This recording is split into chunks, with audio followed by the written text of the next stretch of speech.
But too often our strategy focuses just on who we're going to hire and what's the succession plan.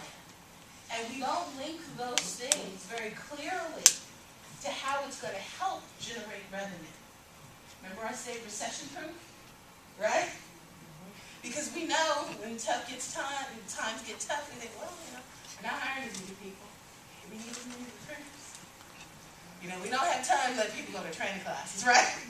But if it's tied to how they're generating, when they're in that training room, how they're going to better generate revenue, right? How we can tap into that innate cultural competency that employees have and figure out how that's going to help us, provide better service and products and build relationships, then they're going to think twice because they see it as something that adds to the bottom line versus just overhead.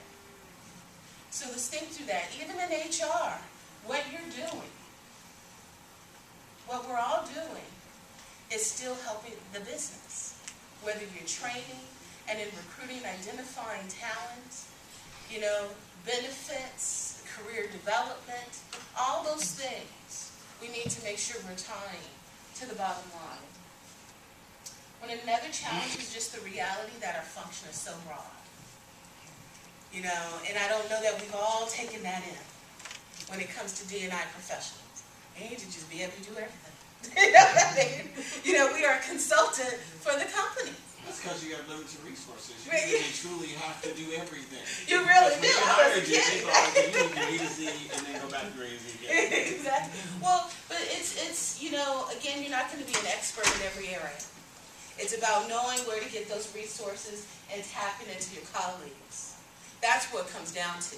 Because if you're a consultant for the company, I've had calls from real estate where I heard, we were looking to, throughout my career, looking to expand in another geographical area. And then when I kind of asked a few questions, I realized we ruled out an area because of some biases related to the talent pool. And so I was like, okay, I need to have a conversation here. Because this could be a perfect place for us to go.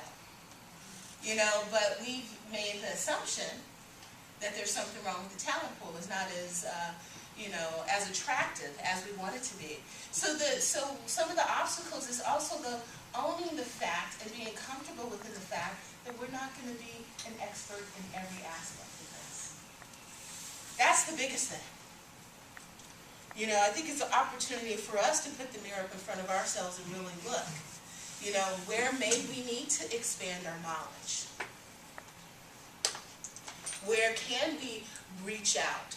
One of the questions I was asked is to talk about books and things to read. I read a lot of magazines. I make a point, I read the diversity and the diversity executives, but I get The Economist, I get Fortune, I get PR and marketing magazines, American Banker.